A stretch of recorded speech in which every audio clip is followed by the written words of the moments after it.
In 1975, I was struck by lightning while talking on the telephone. And this whole spiritual search and this whole business about spiritual reality, I come from South Carolina. Everybody goes to hell where I come from. There is no question that if you were born in sin and you're in the South, those fundamentalists are going to make sure that you're afraid of Jesus and you're going to go to hell. That's why I'm moving to North Carolina. That's even worse. That is hell. So in 1975, when I got struck by lightning, what happened in my changing perspective of time was this. What I never believed in, had no idea, no focal point, no paradigm to understand it by.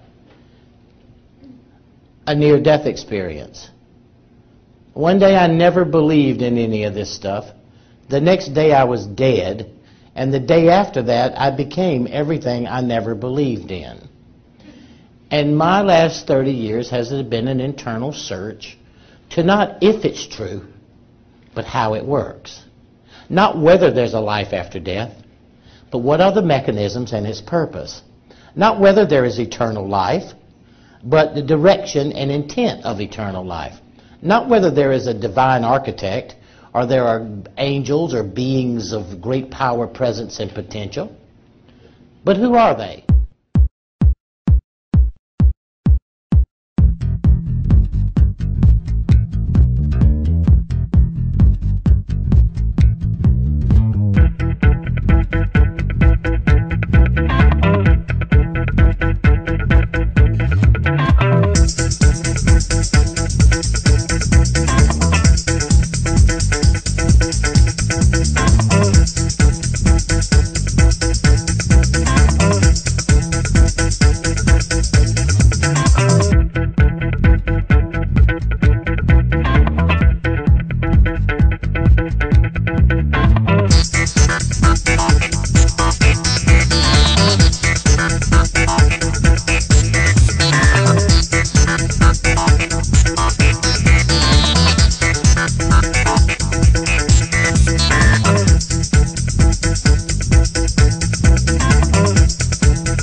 Everybody in this room knows that time is changing.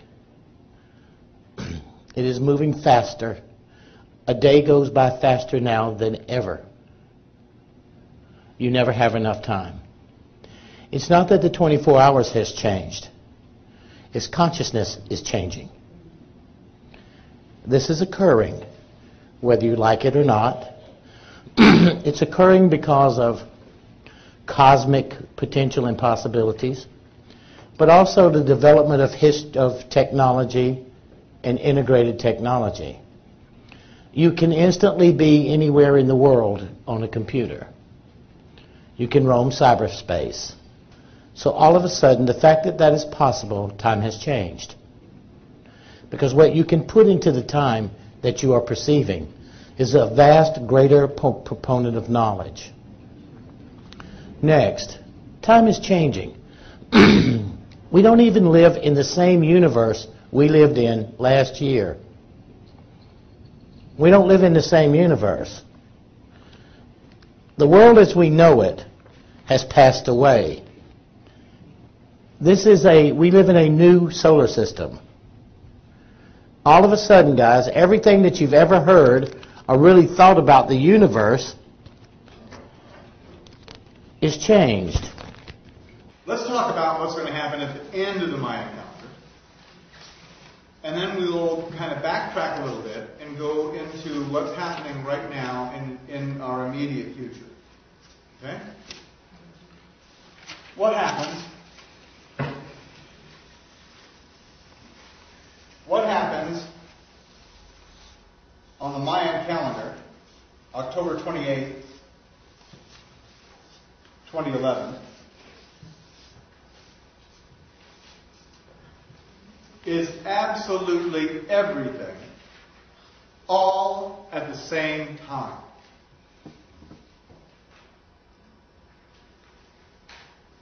There is an acceleration of more and more of creation available in every moment. You got that? More and more of everything available in every moment. We've already looked at the past and saw all of it up to this point. It's all still available. And more is becoming available in every single moment. What happens, finally, is the acceleration gets so great that absolutely everything, which is infinitely possible, all happens at exactly the same time. Which is the truth in the first place.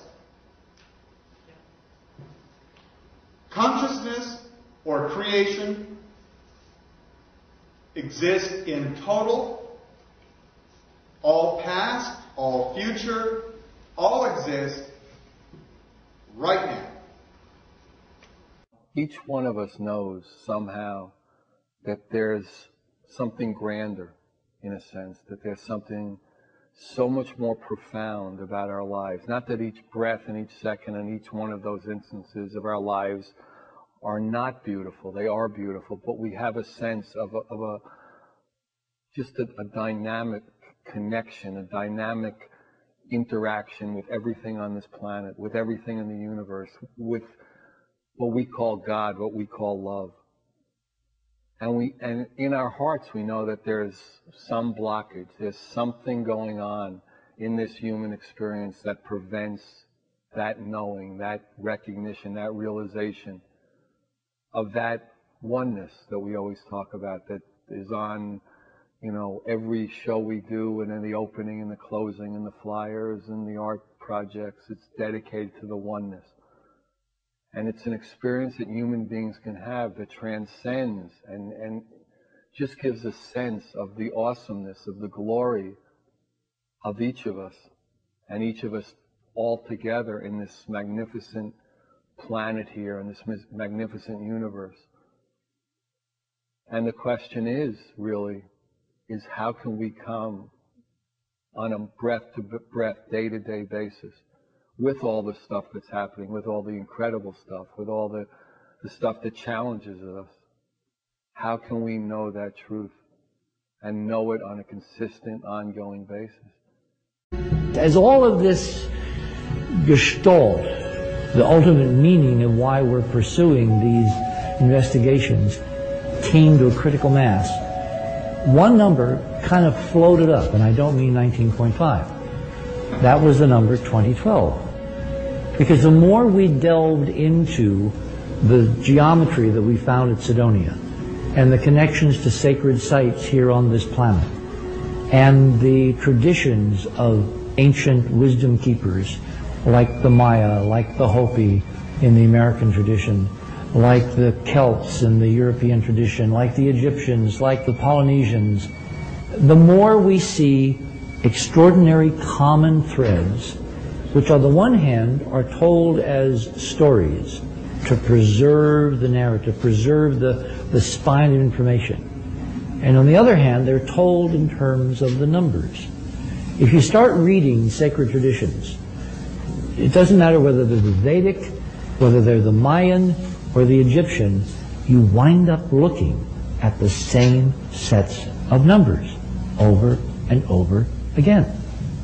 And it becomes very obvious as you get into this over years and even decades that those numbers are the key essentials And the stories which entrain and transmit the numbers are essentially the carrier wave. They're the mechanism whereby peoples all over this planet, indigenous peoples, native peoples, transmigrational peoples, have preserved the essence of these numbers because there is information in those numbers, and the information is important both to our past and, more relevant, they're important to our future.